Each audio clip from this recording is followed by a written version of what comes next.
সেক্ষেত্রে স্বরাষ্ট্র উপদেষ্টার মতো একটা অযোগ্য উপদেষ্টাকে ক্ষমতায় রাখবার দরকার আছে কিনা, না তাকে বিদায় করে দেওয়া উচিত, সেটা সরকারকে সিরিয়াসলি ভাবা দরকার। এই যে মুরব্বী গোছের এবং অপদার্থ যে উপদেষ্টারা আছে, এদের সবাইকে মোটামুটি বিদায় করে দেওয়া দরকার। ওয়াহিদুদ্দিন মাহমুদ সাহেবকে শিক্ষা থেকে বিদায় করা হয়েছে, আসলে তাকে রিটায়ারমেন্টে পাঠিয়ে দেওয়া দরকার। সে অধিকাংশ দিন ইয়েতে আসে না, অফিস করতে আসে না, কাজ করতে আসে না। এরকম একটা মুরব্বী অসুস্থ মানুষকে কেন আপনি রাষ্ট্রের দায়িত্ব দিবেন? তো সেই জায়গাতে আমরা বোধ করছি যে সরকারকে এই বিষয়গুলোকে গুরুত্বের সাথে নিয়ে বিবেচনা করা দরকার, যেন জনমনে স্বস্তি ফিরে আসে। আর গণমাধ্যমকে অত্যন্ত দায়িত্বশীল ভূমিকা পালন করা দরকার।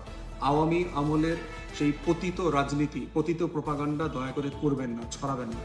যেই ঘটনাটা এত বড় নিউজ হওয়ার যোগ্য না, সেই ঘটনাটাকে হেডলাইন করে এত বড় নিউজ করবেন না। তাহলে কেউ জিতবে না, বরং অন্তর্বর্তীকালীন সরকার ক্ষতিগ্রস্ত হবে, আপনারাও জিতবেন না দিন শেষে।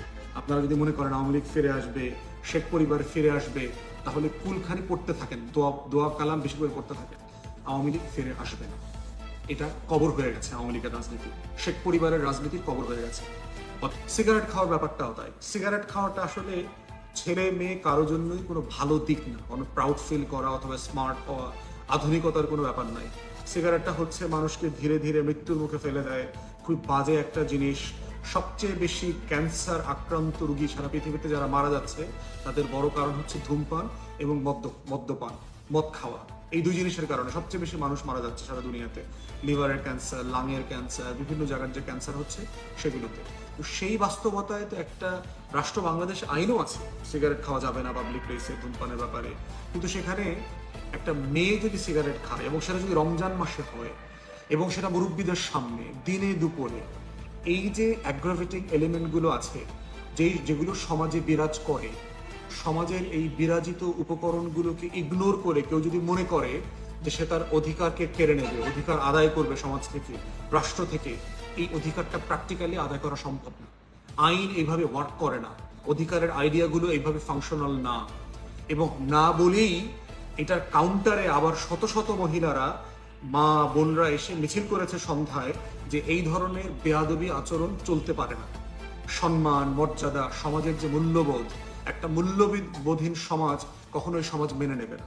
অতএব এই যে সকল আধুনিক মেয়েরা যারা বলার চেষ্টা করছে যে তারা প্রগতিশীল, তারা শাহবাগী, তারা বিড়ি খাইতে পারবে যে কোনো জায়গায় রমজান মাসে দিনে দুপুরে, তাদের বোঝা দরকার যে তারা সমাজের বাইরে গিয়ে এটা প্র্যাকটিস করতে হবে তারা যদি সেটা করতে চায়। বাংলাদেশে থেকে রমজান মাসে যেখানে একটা সামাজিক ধর্মীয় মূল্যবোধ এবং স্পর্শকাতরতা আছে, সেখানে এই মূল্যবোধকে ইগনোর করে কেউ যদি সিম্পলি এই এজেন্ডাগুলোকে প্রমোট করে, এটা ফাংশনাল হবে না। যে কারণে এখানে সমকামিতাকে যারা প্রমোট করবার চেষ্টা করছে, তারাও এটা ফাংশনালি কখনো করতে পারবেন না। এই বাস্তবতাটা আছে। এই জন্য অধিকারের প্রশ্নে পশ্চিমা লিবারাল যে জায়গা আছে, যে অভিজ্ঞতাটা, সেই অভিজ্ঞতাটাকে হুবহু বাংলাদেশের মতো একটা কনজারভেটিভ মুসলিম মেজরিটি দক্ষিণ এশিয়ার রাষ্ট্রে করার অথবা বাস্তবায়ন করবার চেষ্টা করেন, তিনি আসলে বোকা স্বর্গে বাস করছেন। তিনি একটা অবাস্তব, মানে মানে মানে একটা চাঁদের ভিতরে গাছ লাগায়া সেখানে বসবাস করবার মতো একটা রিয়েলিটিতে বাস করছেন। আপনি যদি সেটা করতে চান, সেটার জন্য জনমত তৈরি করতে হবে। আদৌ এই বিষয়ে জনমত তৈরি করা সম্ভব কিনা, সেটাও আপনাদের কিভাবে দেখতে হবে। ঢাকা বিশ্ববিদ্যালয়ের ঘটনাটা দেখেন, এই লোকটা যে কাজটা করেছে একটা বাড়াবাড়ি কাজ করেছে। যেমন ধরেন এই মেয়েটা যদি হিন্দু হয়, তার পোশাক নিয়ে আপনার সমস্যা কি? তার তো পর্দা করার কোনো অব্লিগেশন নেই, সে অমুসলমান। কোনো অমুসলমানের উপরে তো রমজান মাসে শালীন পোশাক করতে হবে, এই পার্টিকুলার কাপড় পরতে হবে, কোনো অব্লিগেশন নাই। দ্বিতীয়ত হচ্ছে আপনি চাকরি করেন ভাই লাইব্রেরিতে, আপনার কাজ হলো রেজিস্ট্রি মেনটেন করা, লাইব্রেরির ফ্যাসিলিটি মেনটেন করা। আপনার ওইখানে কার কাপড় চোপড় লম্বা বড় ছোট খারাপ ভালো, এটা নিয়ে আপনার ব্যবসা করার কি দরকার, আপনার কথা বলার কি দরকার? আবার হচ্ছে যে আপনার সে একটা মানে অন্যায় কাজ করেছে, একটা অভদ্র আচরণ করেছে, এই জন্য বিশ্ববিদ্যালয়ের প্রশাসন কি তাকে আসলে তাকে চাকরিচ্যুত করতে পারে কিনা? এটা গ্রেফতার হওয়ার মতো কোনো কোনো মানে অপরাধ কিনা, ফৌজদারি অপরাধ কিনা? যেই কাজটা হচ্ছে অভদ্র আচরণ, অভদ্র আচরণ কিন্তু ফৌজদারি আচরণ না। এই জায়গাটা মাথায় রাখতে হবে যে একটা একটা মূল্যবোধহীন আচরণ, যেমন ধরেন যে মেয়ে দুইটা দিনের বেলায় রমজান মাসে বিড়ি খাইতেছে আপনার এই টং দোকানে বসে, তাকে আপনি একটা অভদ্র আচরণ বলতে পারেন। কিন্তু তাকে আপনি এইটাকে নিয়ে একেবারে তুলকালাম করে তাকে গ্রেফতার করে আইনের আওতায় আনার মতো একটা বাস্তবতা এখানে বিরাজ করছে না। তাকে সর্বোচ্চ আপনি বলতে পারেন যে তুমি একটা অভদ্র কাজ করছো, তোমাকে ভৎসনা করা হচ্ছে, তিরস্কার করা হচ্ছে।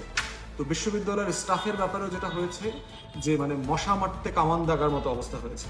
যে সে একটা অভদ্র আচরণ করেছে, একটা অন্যায় আচরণ করেছে, তাকে ডেকে ডিপার্টমেন্টালি কর্ষণ করা দরকার ছিল। তাকে একেবারে চাকরিচ্যুত করা, তাকে একেবারে আপনার জেলে পাঠানো, ফৌজদারি অপরাধ করা।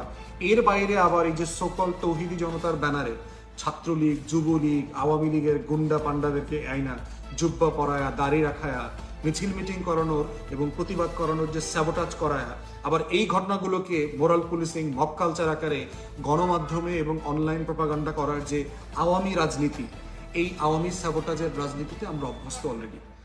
সোশ্যাল মিডিয়ার কারণে, থ্যাঙ্কস টু সোশ্যাল মিডিয়া এবং ফ্যাক্ট ফাইন্ডিং যারা সাংবাদিক আছেন তারা ইতিমধ্যে আইডেন্টিফাই করেছে যে এই মানুষগুলো কারা আসলে। এই দাড়ি, নতুন দাড়ি রাখছে, জুব্বা পরছে, সানগ্লাস পরা প্রোগ্রামাদি করতেছে, এইখানে সেখানে ব্যাপক ইসলাম কায়েম করতেছে। তারা আসলে পতিত স্বৈরাচারের গুন্ডা পান্ডা বাহিনী। আমরা তাবলিগ জামাতের গ্রুপিং এর সময় দেখেছি যে তাবলিগ জামাতের দুই গ্রুপে যে মারামারি হইলো, এখানে সম্ভবত 3 জন, যেন 5 জন খুন হইলেন। সেখানেও আমরা দেখেছি ছাত্রলীগ, যুবলীগের ছেলেপেলে এসে, শ্রমিক লীগ, আওয়ামী লীগের গুন্ডা পান্ডা এসে জুব্বা করে দাঁড়িয়ে রাখা, টুপি রাখা সেখানে গন্ডগোলটা করছে, পাকাইছে। ঠিক একই রকম এই তৌহিদি জনতার ব্যানারে যা যা হচ্ছে, আমি অস্বীকার করছি না যে এখানে কোনো মানে প্রান্তিক চিন্তা নাই অথবা এখানে কোনো এক্সট্রিম এলিমেন্ট নাই, এটা আমি অস্বীকার করছি না। কিন্তু মোটা দাগে এখানে একটা আওয়ামী স্যাবোটাজের রাজনীতি আছে। এবং এই যে মব কালচার বলা হচ্ছে, মোরাল পুলিশিং এর কথা বলা হচ্ছে, এটা কি আওয়ামী আমলের 16 বছরে ছিল না? বাংলাদেশে স্টেট স্পন্সার্ড মব কালচার ছিল গত 16 বছর ধরে। ইভেন জুলাই আগস্টে কি হয়েছে, শেখ হাসিনার নেতৃত্বে গণভবনে যে 14 দলের মিটিং হয়েছে, সেখানে সবাই এসে ব্রিফিং করছে না যে শুট অন সাইট পলিসির ব্যাপারে একমত হয়েছে। আওয়ামী লীগ, জাতীয় পার্টি, তার 14 দলীয় লেসপেন্সাররা সেদিন ছিল না? এইটা কি স্টেট স্পন্সার্ড মব কালচার ছিল না? শেখ হাসিনা, ওবায়দুল কাদের, আওয়ামী লীগের নেতাপাতারা মিটিংয়ে মাইকে প্রচুর বলছে না খেলা হবে, এই সব পলাপান ডিল করা, আমার ছাত্রলীগই এনাফ, আমার যুবলীগ নামলে এদেরকে ঠিক হয়ে যাবে, 10টা গুন্ডা 100 হুন্ডা, এইসব বক্তব্য দিয়েছে না শেখ হাসিনা? অতএব মব কালচার তো 16 বছর এখানে ছিল। বিরোধী দলের হাজার হাজার নেতা কর্মীকে গণপিটুনি দিয়ে নাই করে দিয়েছে এই রাষ্ট্র শেখ হাসিনার নেতৃত্বে। ইভেন আন্দোলন চলা অবস্থায় গত বছর বলেছে যে হাসপাতালে চিকিৎসা দিবেন না, পিটাবেন, লাশ গায়েব করে দিবেন, হাসিনার বক্তব্য এগুলো। এবং বিভিন্ন ইন্টারন্যাশনাল এজেন্সিতে পর্যন্ত এই বক্তব্যগুলো এসছে। অতএব সেই জায়গাতে আমাদের দেখতে হবে। এবং রিপোর্টিং এর স্টাইল দেখেন, টেলিভিশনগুলোতে রিপোর্ট করলে মনে হচ্ছে এটা একটা সুইজারল্যান্ড ছিল। সাডেনলি আমরা এই গত কয়েক মাসে মব কালচারের কারণে আমরা একেবারে উগান্ডা হয়ে গেছি। মানে সবাই সাডেনলি ভুলে গেছে, সবাই সেই কালো কোট পরা পেঙ্গুইনদের খপ্পরে পড়ে গেছে, যে অ্যাজ ইফ ছাত্র জনতার গণ অভ্যুত্থানে এই বাংলাদেশ আবার পিছনে চলে গেছে, আগেই তো ভালো ছিল, এমন বাংলাদেশকে চেয়েছিলাম। এই বাস্তবতা বাংলাদেশে বিরাজ করছে। অতএব বাংলাদেশে কোনো মব কালচার নাই। মব কালচার থাকলে আওয়ামী লীগের নেতা কর্মীদের লাশ, চামড়া, গোশত, মাংস এই দেশে খুঁজে পাওয়া যাইত না। বাংলাদেশে অধিকাংশ আওয়ামী লীগের নেতারা এখন এই দেশেই পলাতক জীবনযাপন করছে। অনেকে টাকা পয়সা দিয়ে রাজনৈতিক দলগুলোর সাথে বন্দোবস্ত করে দিব্যি ঘোরাফেরা করছে।